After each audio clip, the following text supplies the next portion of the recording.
Good morning. If you could state your name and your position. My name is Brett Johanen. I'm the ranger at Mirror Lake State Park. Okay, and how long have you been a ranger? I started with the department in 2003 as a seasonal employee doing maintenance and then became a ranger in 2006. Okay. How did you get into this career?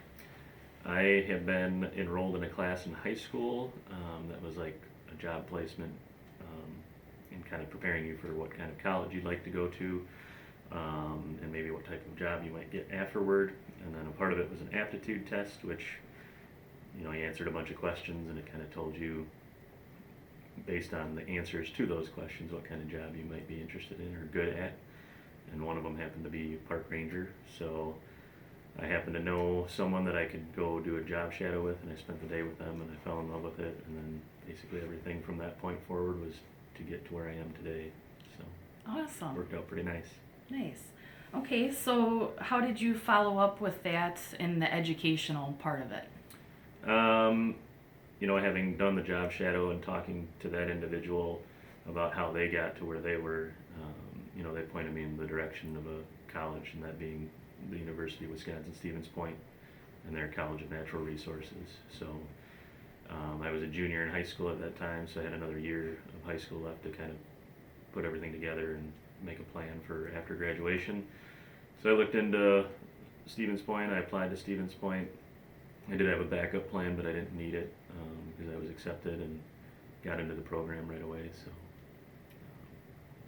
once I got to college, then it was a matter of just meeting with the advisor and figuring out what major you wanted to do, and then what classes were associated with that major, making sure you were, going through the paces to get a degree basically in a short amount of time. So. Nice. And would you end up majoring, or how did that work out? My first major was forest recreation. It just lended nicely to park and rec management. And then at the time, I knew, with entry-level positions with the parks program in the state of Wisconsin, you'd have to have law enforcement credentials. So I picked up a minor in law enforcement. So that was how I started. And then just the way things worked out with scheduling of classes and stuff like that, I was actually able to double major. So I double majored in urban forestry as well, and that kind of just opened up more doors if need be in terms of employment. Like I can either try to work for the state or some type of park and rec program, or I can do some urban forestry work for a city or a private contractor or something like that. So I just took advantage of the opportunity. So, and it all applies to what I'm doing now. So it's not like it was a waste of my time. It actually was pretty fun. So. Awesome. So what is a typical day look like? For my current position here, I guess today's a good example. It's a weekend, so I'm covering the office, and that's the primary duty for today in terms of customer service. But when I get into work at 7 a.m., I do a property check and check the campground, check some of the parking lots. Make sure people are where they're supposed to be, make sure there wasn't any damage from overnight, either vandalism or weather-related issues. And then just basically get a handle on the property, and then part of that is checking buildings for the same thing, making sure that there's toilet paper, there's not a mess in there for folks, and then making sure that it hadn't been vandalized or anything was broken, and make notes of that or try to fix or maintain whatever you can quickly. And then of course, being in the office, there's administrative duties to do, so that can be a variety of things. Like today I'll be working on vehicle logs, so our vehicles that we drive, we've got to record the mileage on those and submit that information, so part of the administrative work there. And then of course, people come in and ask questions or want to go for a hike and need a vehicle sticker, you sell them that, or if they call with questions, you answer the phone and help them out as best you can over the phone. So quite the variety. And then not so much right now, but in my current or my previous roles, there was a law enforcement component, which will be coming back here shortly. But you still do that to some degree, whether you have police powers or not. So it's limited, but you can still tell people to put their dog on a leash and where they're allowed to be with their dog. So there's some limited law enforcement involved too. So. And what do you like most about your job?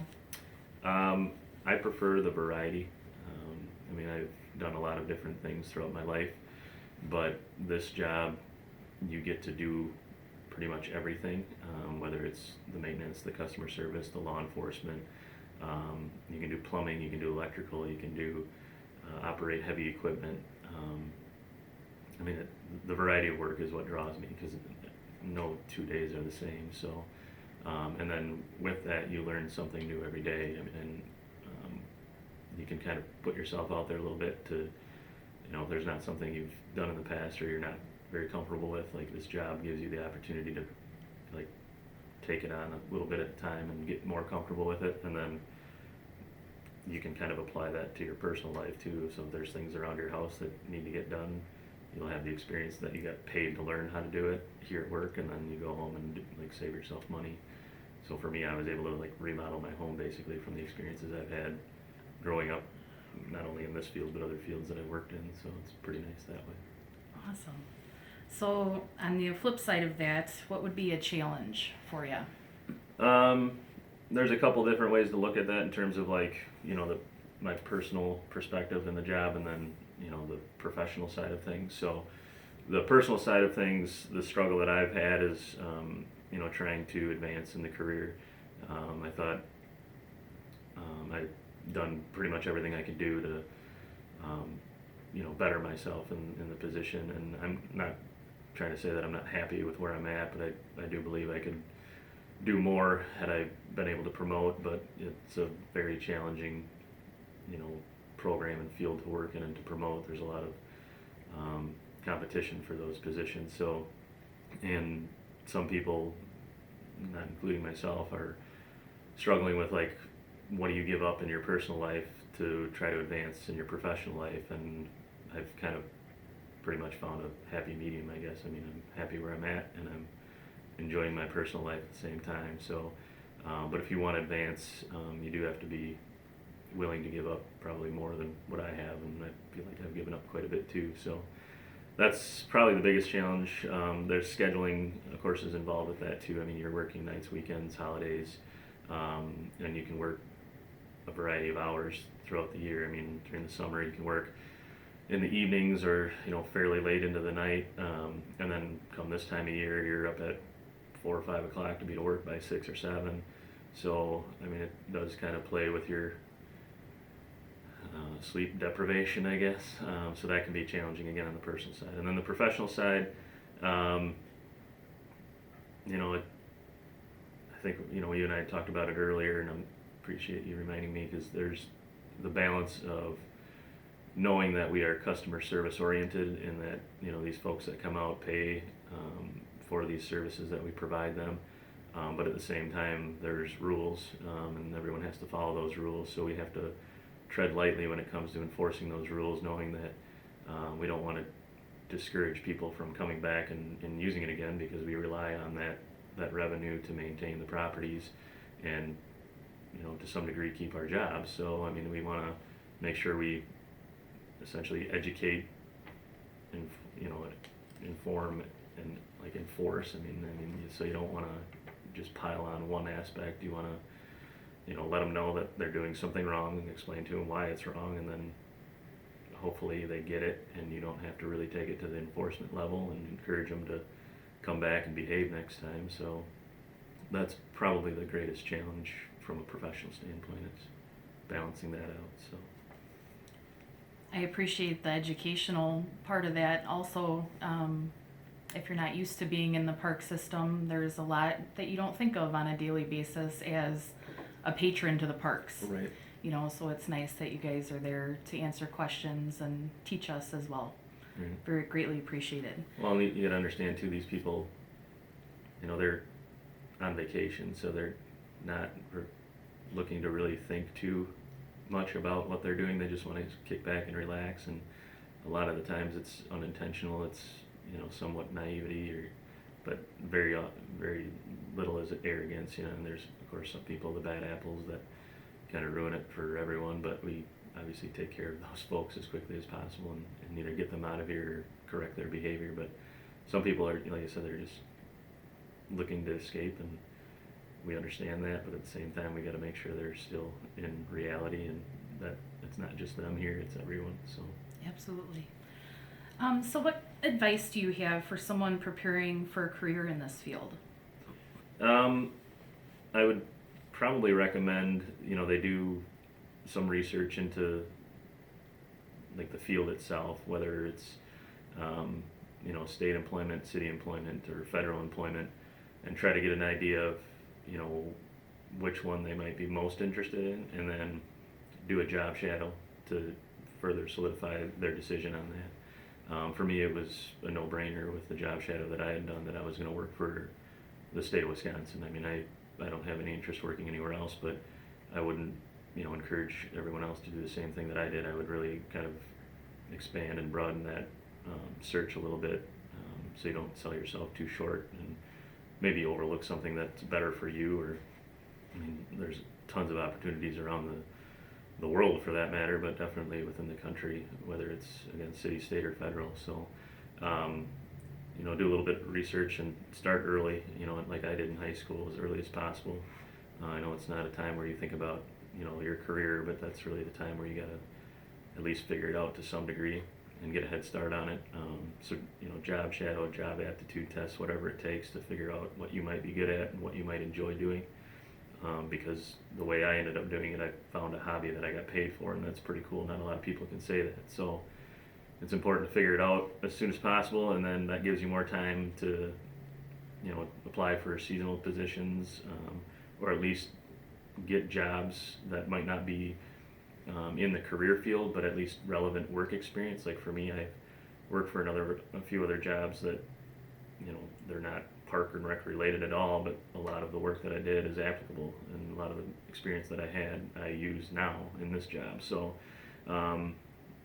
seasonal employment with our programs too, and there's a variety of those, not just in the park and rec, but in the agency itself. So, and they're all somewhat, relatable and interchangeable. So, and then volunteer, I think that's one thing that gets overlooked a lot, because you show how much you care, and this is a selfless job, and you're basically working for other people. So I mean, you got to be willing to do that all the time. It's not just about you. You got to make sure you're looking out for the customers, and showing that you're willing to volunteer to do that is a little step above most everyone else. So we have a volunteer opportunity here through.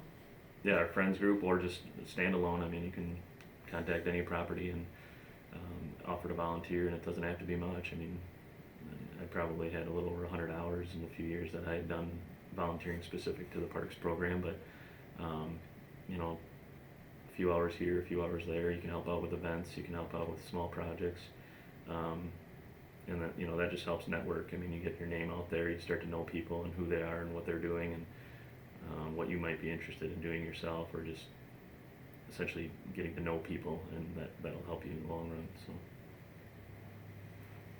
Awesome. Well, thank you. Couple more, and then we'll finish up.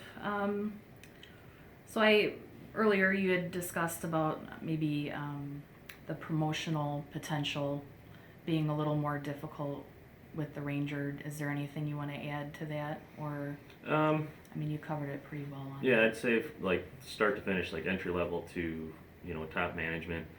Again, the biggest thing is you got to start early, like I just discussed, and work hard and be flexible. And I think the folks that are willing to go, like we'll use our state of Wisconsin Park and Rec program specifically. If you are from southeastern Wisconsin and your first opportunity to work for us is in northern Wisconsin, 4 or 5 hours away, and you're willing to do that, and then you're willing to do something similar to that throughout your career, you're going to have a much better chance of getting promoted to some degree. I mean, you still have to work hard for it and do what you're told, and do it well. It's not just a given because it is so competitive, but at the same time, if you're really locked down to one spot, like a person in my position where I have family and a home and want to stay in one spot, now you've limited the amount of opportunities you have because it's confined to a smaller area. So, and I guess for that matter, start when you're young, because once you have kids and a family and a wife and people that depend on you, rely on you, and that also have a life of their own, it's tough to pick them up and drag them around. So if you can figure it all out and work hard when you're young and get where you want to be early, then you can, I don't want to say coast and cruise control the rest of your career in a bad way, but that's basically what it ends up being. Is you can find a spot you're happy with and making the money that you want to make and live comfortably and enjoy your job and feel productive, and life is good. So Awesome. Okay, well, thank you for your time. Is there anything else you might want to add to anyone interested in this field? feel free to ask questions and reach out to folks like myself or anyone that you would know. That's, again, it doesn't have to be in the Wisconsin State Park System, but I mean, city parks, I mean, DPW for that matter, they do a lot of park work too. And then, of course, I don't have much experience with it, but the federal government too, they have a lot of opportunities, and there is private sector jobs that work in park and recreation too. So, you know, just reach out to folks and talk to them and get to know who they are, what they do, and why they do it, and you know, what kind of job prospects might there be with them. So I don't know, I've never experienced anyone that wasn't willing to talk about what they do, because we like doing it so much that it's just kind of contagious and we like to share it. So Awesome. Well, thank you for everything you do for our park system. sure, And thank you for doing this interview. not a problem. Thanks.